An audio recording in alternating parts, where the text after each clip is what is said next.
So in the last video, after a couple of decades of sitting in the box, I finally pulled out my Amiga 1000 to test it out. Everything seems to be in good working order except the internal floppy drive. So in this video, I'd like to take a look and see if I can get this Amiga 1000 working again.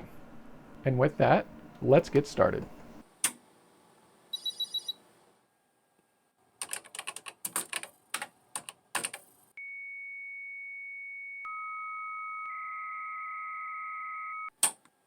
So why don't we take a look at the case design of this computer. First thing to point out is the Amiga checkmark here. This is used only on the Amiga 1000. Also, the font here, I believe, is unique to the Amiga 1000 as well. And we have, of course, our built-in floppy drive over here. This contains the 256 kilobytes of extended RAM, or the place where you would put that. And our keyboard conveniently fits underneath the Amiga. Now the keyboard itself is a pretty neat little keyboard. It's got a really nice feel. You've got your number pad. Now the cursor keys are a little bit different layout here. You don't have your typical T that you would see, so they kind of tucked it up here. This one probably isn't as good, but anyhow, you've got the help key, which is a nice addition. We've got our backspace and the delete key. Interesting that they chose to color the delete key the same color as our 10 function keys. Our escape key is over here. That makes sense. It's got a really nice enter key. Just a little bit of a reach, not too bad. This is a US spec Amiga. Now the European Amiga 1000 probably had an additional key here with a thinner enter key. But like I said, this is US spec. We've got our Amiga keys here. I guess this is Amiga open and Amiga closed. These are also red. I think this is a Mitsumi keyboard or something like that. We've got our little check mark here. This little slot here is where you put like little cards that would tell you what function keys did what. Keyboard is got a little bit of a heft to it. It's a bit heavy. Oh, I just noticed this keyboard still has the protective coating. There's the plastic coating on this Amiga checkmark, so that's probably in really nice shape underneath there. It uses the standard phone style connector for the cable. This one, it's just the keyboard for the Amiga 1000. And I got my serial number, Commodore Business Machines Incorporated. It's got nice little rubber feet here to keep it steady. And these little guys just fold out so you can elevate your keyboard for a nice comfortable type. Looking at the Amiga itself, nice flat top. We've got our mouse ports, or joystick / mouse, 1 and 2. I believe 1 is used for the mouse. This is our expansion bay on the side here. Electronically, mechanically, it's identical to what you find on the Amiga 500, except it's upside down. And it's also found on the right side of the computer instead of the left side of the computer. So if you were to take an Amiga 500 expansion unit such as a hard drive or something like that, it would be upside down on this Amiga, but it would work. Along the back, neat little feature is they put a picture of the port, what it's for, as well as some words down underneath so you can read it. So we've got our keyboard, our parallel or printer port, our disk drive port, our serial or modem port, our left-right speaker, our RGB output, as well as a TV output. This is actually like a video output. I think it'll do chroma-luma separation and a mono output here. A little bit deeper down, we've got our power input and a space for a gen lock. And on the side, I've got my power button. This is quite a dirty Amiga, so it will be nice to give it a bath. The biggest flaw in the case, other than maybe slightly yellowed, is it's got a little gouge right here. It's always been there ever since I got it. I did have a second Amiga 1000. I actually gave it to a friend years and years ago. It had a much better case, but it was not in working condition. I kind of wish I still had that old Amiga because it's kind of frightening having one Amiga 1000 and no parts. But, it's good to be nice as well. So underneath, we've got a bunch of, it looks like 5 screws to take out. And we have these 2 smaller screws here that hold the front bezel in place. Another thing about this Amiga is it's made in Japan. So must have been a pretty expensive computer to manufacture. It was pretty expensive, especially for a Commodore machine when it was new. But just a beautiful, beautiful machine. The case design of this reminds me a lot of the ColecoVision Atom. Now, I already took the screws out, so let me just pull this out. This is our memory expansion unit, and it just simply pushes in just like that. So we've got our connector there, 256 kilobytes of RAM in here. I guess the engineers, when the Amiga was being developed, they wanted 512 on the motherboard because they knew that you really needed 512 to be able to load the operating system and your programs and everything. And this was the compromise.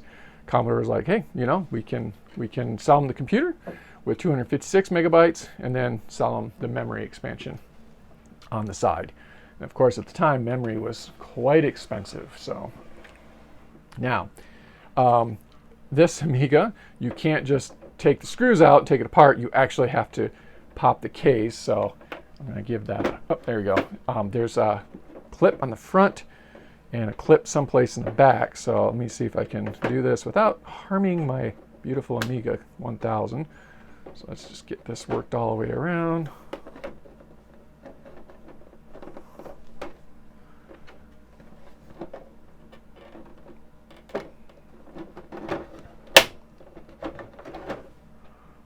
So didn't break it, that looks good. So if you're gonna do this, don't go at it with a screwdriver. Get yourself one of these Big B coffee cards and just work it up in there and it's perfect.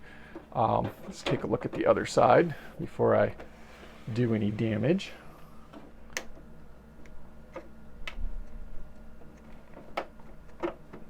There we go.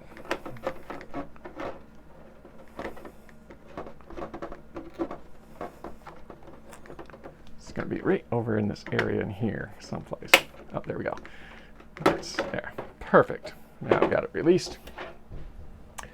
Now another little thing about the Amiga 1000, I'm sure pretty much everybody who watches this video is aware of it, but we have the signatures of the original developers of the machine.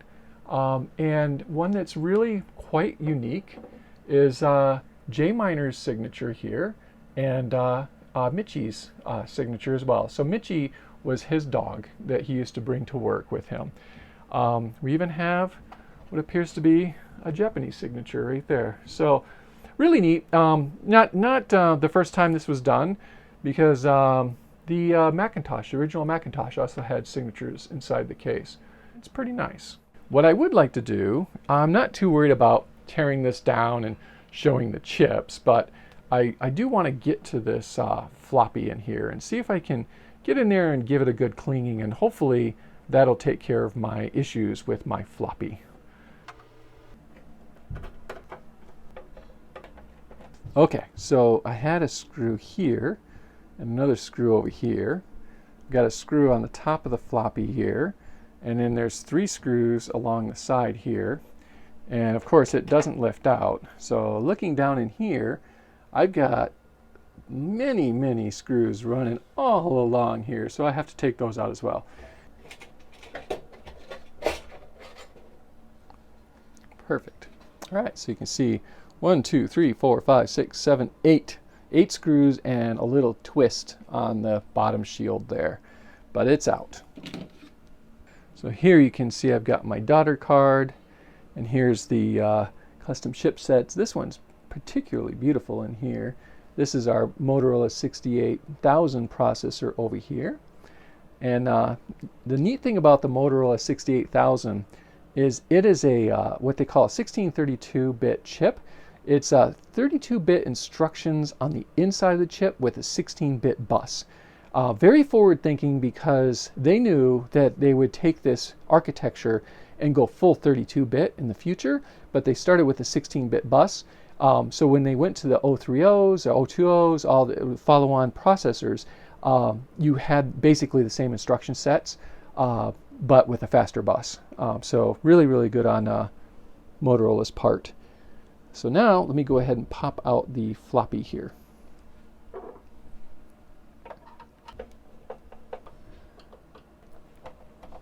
Oh, jeepers. Oh, gosh. So this is bolted down here as well. My gosh, Commodore, why'd you have to do that? That's ridiculous. So all that has to come out. And of course, it's not Phillips. It's looks like I can do it with a standard screwdriver, which I don't have on me right now.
Okay, so I've got my Amiga kind of quasi put back together, and I just want to test it. So I've got a couple of Kickstart discs here.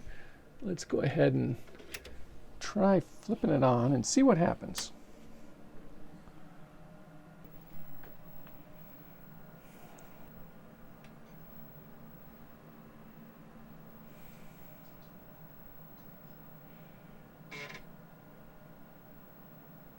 All right, so it's asking for Kickstart. Let's put it in. That sounds better. Oh, but it's not booting. Now, it's possible that my Kickstart disk is just no good. That's a possibility. Try one more Kickstart disk. So the disk drive sounds a lot better to me, but it's still having trouble loading. I'm pretty sure, yeah, unfortunately, she's not going to load. All right, so next step is I'm going to have to try to figure out a way to make a Kickstart floppy. Another option would be to put Kickstart on a Gotek drive, which I happen to have. I've never used one, so that's going to be a process of learning for me. But this drive does sound pretty good. I like the sound that I'm hearing. So if I put this in, you can kind of hear it. Let me get the mic for you.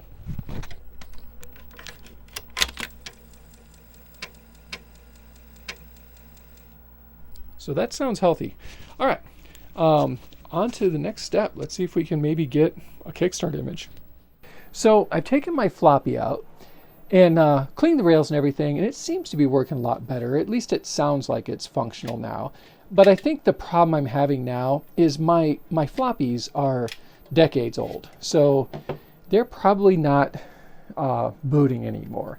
So what I ended up doing was taking my Gotek, which I purchased for my Amiga 1200 build, and I've hooked that up to the Amiga 1000.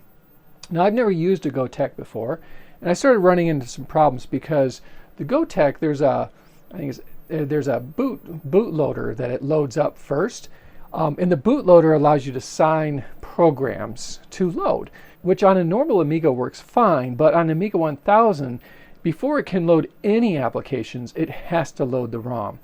It's actually pretty easy to get around this on the Amiga 1000. All you got to do is remove the bootloader program and instead just put your Kickstart on there and tell it to load that first. And I'm going to show you a screenshot on exactly what files you'll need to make that work. Now, so over here, I've got everything hooked up, and I'm going to go ahead and turn on my Amiga and make sure I've got Kickstart selected, which it is. So it's loading Kickstart, which is my first program.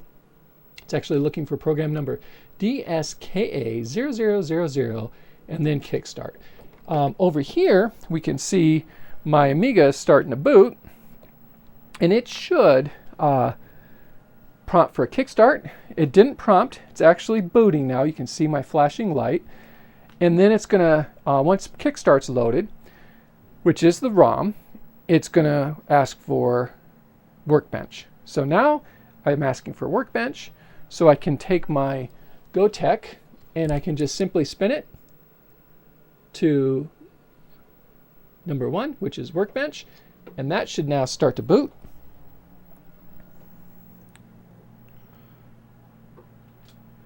You can see I've got disk activity light, and now here's my Workbench starting to boot up. Now over here on my screen, you can see I've got my Workbench. What I want to do, and that's on Gotek, is I want to see if I can read any floppies at all. Let me try this SimCity and see if SimCity will load up using my external drive. Because I haven't cleaned this one yet, so I might have an issue with that. All right, so SimCity does load, so that's telling me that my 1010 drive is at least somewhat healthy. So hopefully I can load an image. But right now I'm not interested in playing SimCity. What I'm really interested in is can I load xcopy and then copy xcopy onto my 1010 drive. So I want to put Kickstart back on here. So let me put this back in my 1010.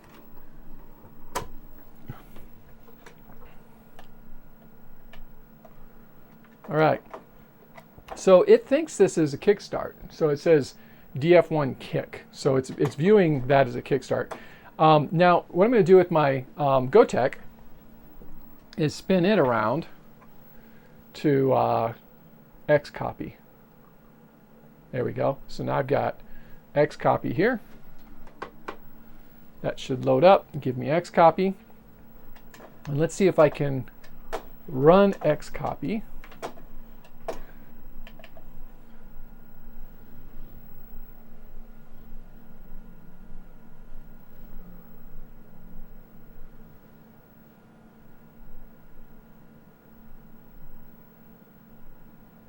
We'll run xcopy pro. Now with the extended memory, this has got 512 kilobytes of RAM now. I don't know if that's all allocated to chip memory. I think so. I would imagine so. So there's no fast memory on this computer. So source is going to be drive 0.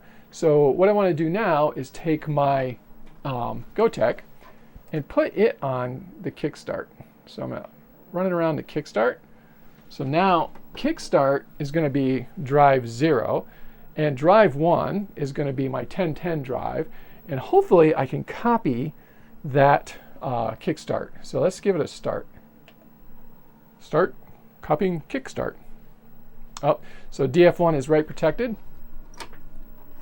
I actually had a period of time where I suffered from viruses horribly, so I don't have viruses anymore because I ended up getting antivirus software for the Amiga. But before that, I put everything on write protect, and that did help. But yeah, kids, don't copy your disks, or you'll end up with viruses.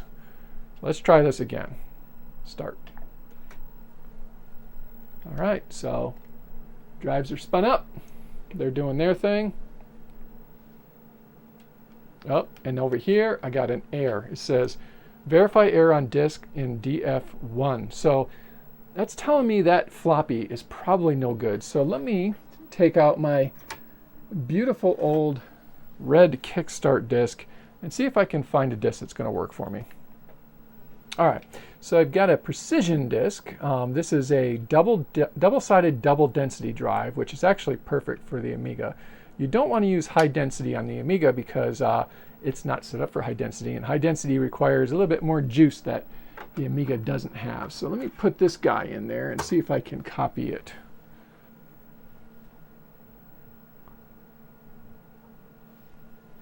All right, now it's working. can see they're going tick, tick, tick, tick.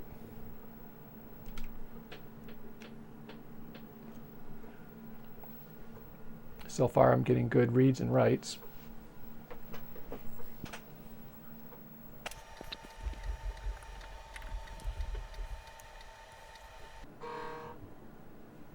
Okay, so I got a successful burn.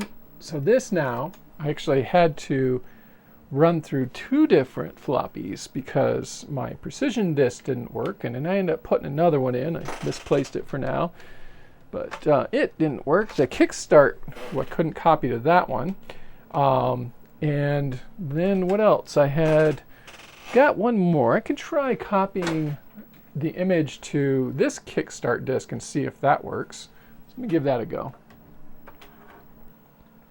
So this disk is bad too.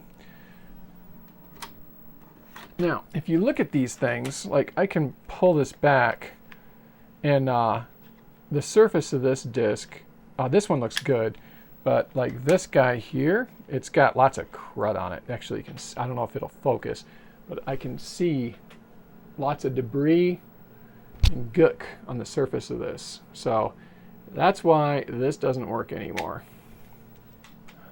I didn't look at this Kickstart disk to see the condition of the surface. Yeah, it's pretty cruddy looking. It's just kind of looks dirty. I don't know if this will focus on it or not, but it's dirty. So that isn't going to work either. Too bad. But this one is a winner. So next step is shutter it down, and then I'm going to put my floppy back in a testing, just set it to the side so I can test the floppy and see if I can boot into Kickstart. Okay, so I've got my floppy drive back in here. I've got my Kickstart disk ready to go. Let's turn it on and see what happens. Let's see if I can boot.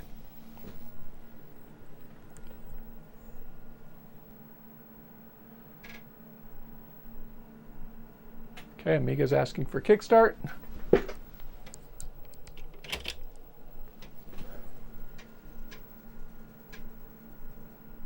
Oh, damn.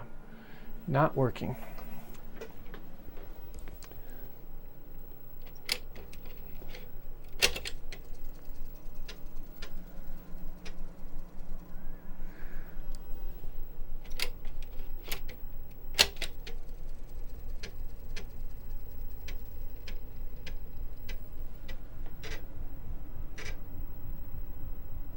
So this Amiga is not happy. I think I need to oil the rails.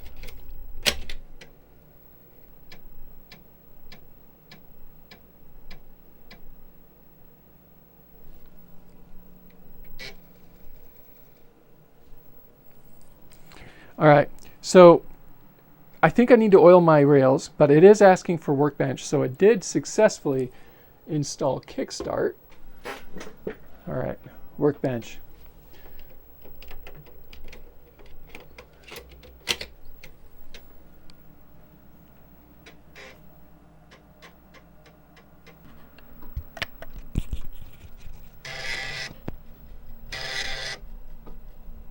So after trying to boot Workbench off my floppy, I've got a read-write error. So I think at this point what I need to do is actually lubricate that drive because it is having a little trouble with its motion. And then I have to use Xcopy to create copies of Workbench and Kickstart. That should get me a working Amiga. So I just got back from my local Ace hardware store because I want to do a little bit more cleaning on this drive. I did clean it a little bit, but not real happy with what I did. So first I got some Clorox. I'm going to try Clorox on the case because it's got bleach in it. Now, I will wash it very well after I use Clorox, but I'm going to try to get some of that dingy dirt out with that. I also got, I didn't want to use a greenie meanie, so I got myself a blue meanie. And I'll scrub the case with that. Another thing I got was alcohol, isopropyl. Now this is 70%. I do want to give the heads another wipe. I'd prefer 99%, but unfortunately 70% is all they had, so it'll have to do. And the last thing I got was some WD-40 white lithium grease, because what I want to do is kind of grease where the metal meets metal and moves around. So that grease should help. And I also want to get a little bit of white lithium grease along this top slide here, but I'm not going to just spray this in there. Instead, I'm going to spray it onto a Q-tip and then apply it that way so I don't get grease all over everything inside here. So yeah, let's go ahead and get that cleaned up. I'm going to start with the case. I don't think I need to film it, but we'll look at this, the Amiga case here, the front case, and I'll give it a little cleaning. You can see some dirt along in here, and see how it turns out. So here's the front bezel of my case.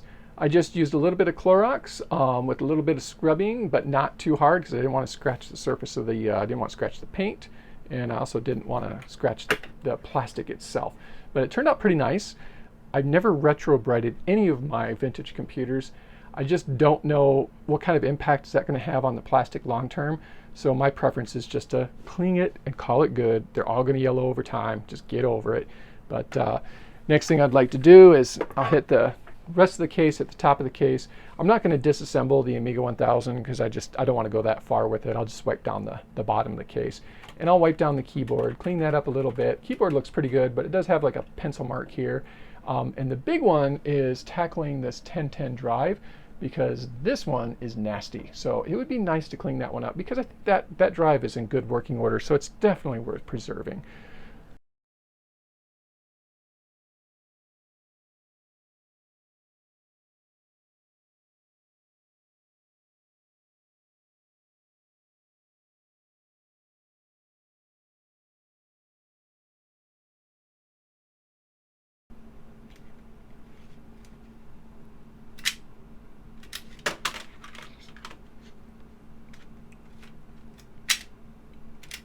So I've made myself a couple of Kickstart discs and a couple of Workbench discs for version 1.3.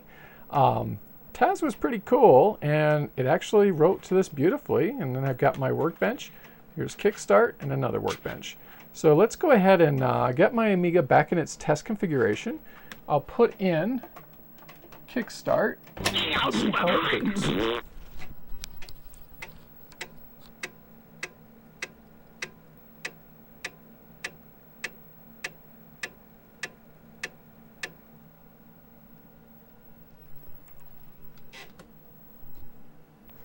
So that sounded really good. Now I'll go ahead and put in Workbench and see what happens with that.